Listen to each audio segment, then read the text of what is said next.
At 0512 hours, August 1st, 1944, as the first light began to press against the Adriatic haze, First Lieutenant Robert E. Collins, age 26, climbed into the left seat of his Liberator. The aircraft's olive-drab skin was already warm to the touch. Italy in August did not wait for the sun to rise. The B-24 carried a full bomb load, 10 500-pound general-purpose bombs, secured in the cavernous bay beneath the wing box. Fuel tanks were topped for a round trip that would push the aircraft near the edge of its operational limits. The target lay more than 400 miles to the north, a rail marshalling yard outside Linz, Austria, a node feeding German forces still fighting in the Balkans and northern Italy. The Liberator's 4 Pratt & Whitney R1830 twin Wasp engines sat silent, propellers feathered, cowling flaps open. Each engine was rated at 1,200 horsepower. Collins knew the numbers by heart. He also knew the margin for error. A B-24 could remain airborne on 3 engines with care. On 2, it depended on altitude, weight, and luck. On 1, it was never designed to fly at all. At 0526, ground crewmen pulled the chocks. The first engine caught with a cough and a deep mechanical thrum. One by one, the others followed. Oil pressure stabilized. Manifold pressure held. Collins ran his eyes across the panel, airspeed indicator, artificial horizon, cylinder head temperatures, then gave the signal to taxi. Behind him, the crew settled into silence. Co-pilot Second Lieutenant James O'Neill folded the checklist and stowed it. Navigator Lieutenant Samuel Weiss bent over his charts. Bombardier Lieutenant Frank DeLuca lay prone in the nose, watching the horizon through the plexiglass. 6 enlisted men occupied the remaining stations, each one aware that this would be their 22nd mission. 2 more after this, and they would be rotated home, if they lived that long. The Liberators lifted off in staggered intervals, climbing slowly, heavy with fuel and ordnance. Over the Adriatic, the formation assembled, aircraft sliding into position with measured precision. By 0740, the group crossed the Yugoslav coast at altitude, the coastline falling away beneath a scattered cloud deck. Flak was expected near the target. Fighters were possible. What no one expected was what happened 43 minutes later. At 0917, without warning, the number 3 engine, inner starboard, shuddered violently. The vibration passed through the airframe like a blow. Collins felt it through the rudder pedals before the cockpit gauges reacted. Oil pressure dropped to 0. A plume of black smoke streamed backward along the wing. "Feather 3, Collins said, already reaching for the controls. The propeller blades rotated to the feathered position, reducing drag, but the damage had already been done. The engine seized with a metallic scream audible even through the flight helmets. The Liberator lurched right, losing airspeed. O'Neill countered with rudder and trim. They were still more than 100 miles from the target. The formation did not slow. Doctrine was explicit. A crippled bomber that could not maintain position endangered the rest. Collins held the aircraft steady, fighting the drag, and after several long seconds, the Liberator stabilized, barely. Then the flak began. Over Linz, German 88mm batteries opened fire in layered belts. Black bursts blossomed at altitude, walking toward the formation with practiced accuracy. The aircraft shook as concussions rolled through the air. At 0941, a flak shell detonated beneath the right wing. The explosion tore through the outer engine nacelle. Number 4 engine disintegrated almost instantly. Fuel sprayed, then ignited. Flames streamed backward, licking along the wing. "4's gone," O'Neill said, his voice level but tight. Collins did not respond. He was already cutting fuel, pulling the fire handle, activating the extinguishers. The flames guttered, then flared again before finally dying. What remained of the engine was a twisted mass of metal and oil. The Liberator was now flying on 2 engines, both on the left wing. They were still over Austria. Bombs away at 0944. DeLuca toggled the release. The aircraft leapt upward as 5,000 pounds of steel and explosive fell clear. The sudden lift almost stalled them. Collins pushed the nose down, airspeed clawing back just above minimum control. The formation turned south. German fighters rose to meet them, Messerschmitt Bf-109s climbing hard from fields near the Danube. The escorts were engaged elsewhere. The Liberator lagged behind, alone. At 0953, cannon fire struck the left wing root. Number 2 engine coughed once, then failed. Silence filled the cockpit. The aircraft yawed violently. Altitude began to bleed away, 100 feet per second, then more. Collins corrected instinctively, but the truth was unavoidable. They were now flying on one engine. The Liberator shuddered as the remaining engine, number 1, outer port, was pushed beyond its recommended limits. Collins advanced the throttle carefully, mindful of the thin margin between maximum continuous power and catastrophic failure. The airspeed needle hovered just above stall speed. The aircraft was losing altitude despite everything he could give it. "Feather 2, he said. O'Neill complied, rotating the propeller of the dead engine into the slipstream. The drag eased slightly, but not enough. They were descending through 18,000 feet, still deep inside enemy territory. The interphone crackled. "Pilot," said Technical Sergeant Harold Mays, the flight engineer. "Number 1's running hot. Cylinder head temps are climbing fast." Collins acknowledged with a nod no one could see. He eased the mixture, sacrificing power for survivability. The Liberator responded sluggishly, as if resentful of the compromise. Behind them, Weiss recalculated.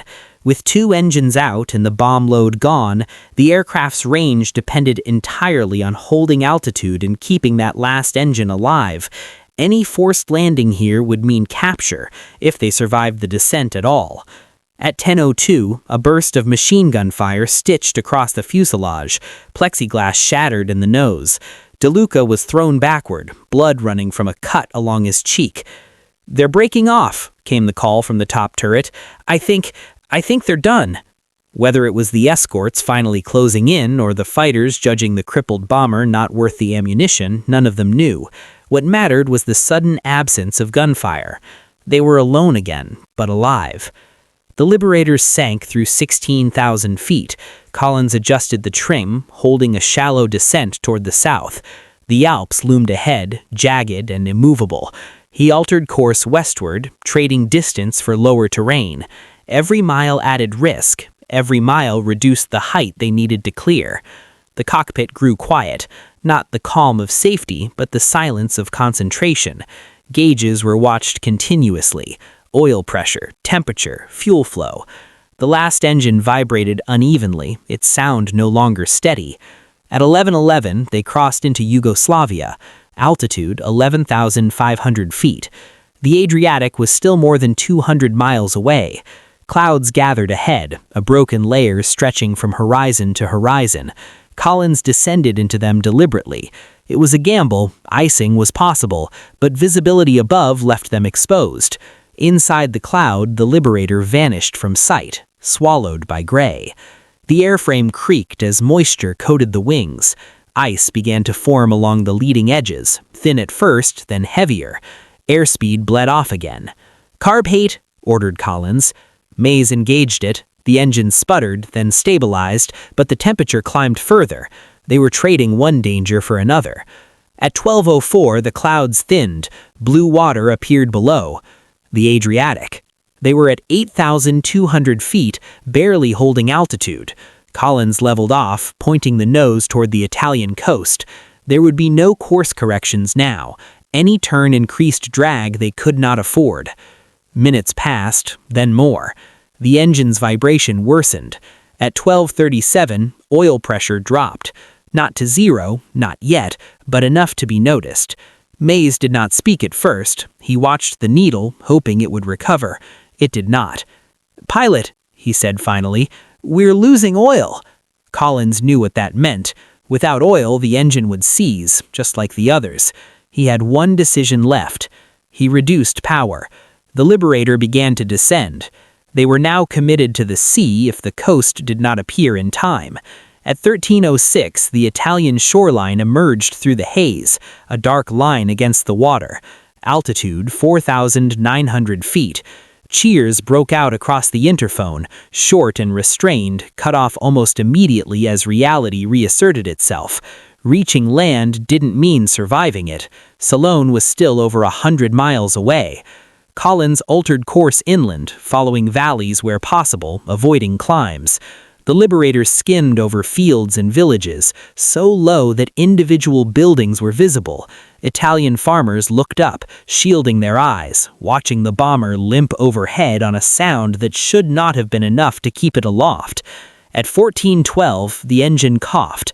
Once. Then again. Oil pressure collapsed to zero. "Hold on," Collins said. The propeller seized. The aircraft lurched forward into a glide.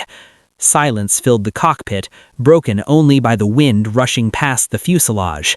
They were now a glider. Collins pushed the nose down, trading altitude for airspeed. Ahead, a narrow strip of cleared ground appeared, a dirt road running between fields bordered by stone walls. It would have to do. He lowered the flaps carefully, knowing they might not extend evenly. The Liberator responded sluggishly but obediently. At 14:18, the aircraft touched down hard. The left main gear collapsed instantly. The bomber slewed sideways, tearing through earth and stone, wings scraping, fuselage shuddering as metal screamed against rock. Then it stopped. Dust settled. For several seconds, no one moved. Then O'Neill laughed, a short, disbelieving sound. They climbed out through the waste hatch into the Italian sun. The Liberator lay broken but intact. Its journey ended less than 40 miles from their base. All 10 men survived. Italian civilians reached the wreck first. They came cautiously from the fields and nearby houses, hands raised, unsure whether the aircraft might still explode. Smoke curled from the ruined wing. Oil pooled in the dirt beneath the nose.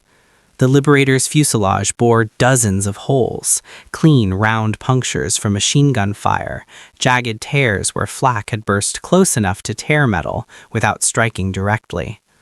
Collins stood beside the aircraft, his flight helmet still on, looking back at the machine that had carried them farther than any performance chart allowed. An Italian farmer spoke first, gesturing toward the wing. Collins did not understand the words, but the meaning was clear enough. No one expected that aircraft to have crossed the mountains. No one expected it to have crossed the sea. Within an hour, U.S. Army trucks arrived from the nearest Allied-controlled town. The crew was taken back to Salone Airfield in stages, dusty, dehydrated, and uninjured beyond cuts and bruises. DeLuca was treated for his wound and released the same evening. The Liberator was written off the following day.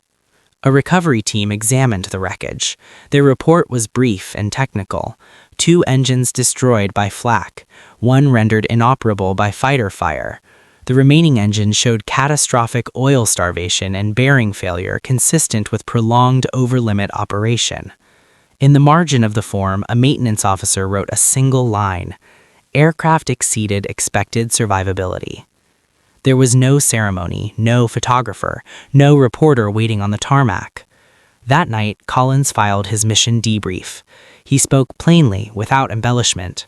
Times, headings, altitudes, engine failures noted in sequence, enemy fighters engaged and disengaged, forced landing coordinates recorded to the nearest mile. When asked how the aircraft remained airborne on one engine for so long, Collins answered honestly. "I do not know," he said.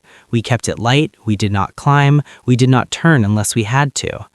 The answer satisfied no one, but there was nothing more to add. 2 days later, the crew was assigned a replacement aircraft. They flew again. The war did not pause for improbable survivals. Rail yards still needed to be destroyed, fuel depots still burned, loss rates remained unchanged.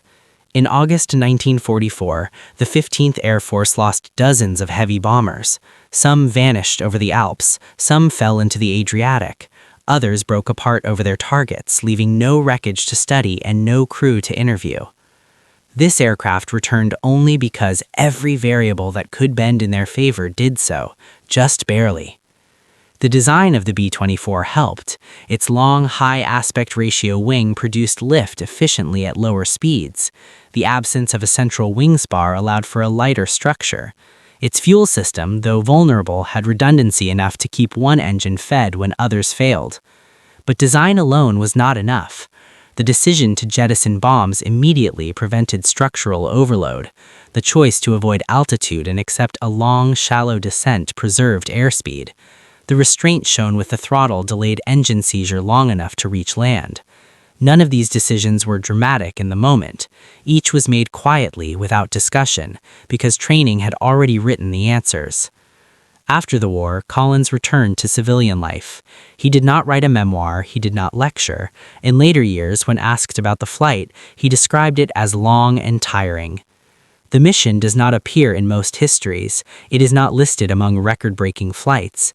It earned no decoration beyond what was already routine for bomber crews of that period. Yet it remains documented. A B-24, never designed to do so, flew hundreds of miles on one engine through enemy airspace, crossed a mountain range, and reached friendly territory because 10 men understood their machine and refused to abandon it while it could still fly. In a war measured in thousands of aircraft and millions of sorties, this flight did not change the course of events. It did something smaller.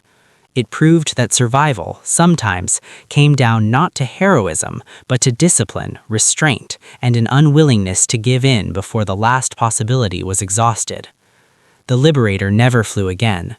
The men did. And that was enough.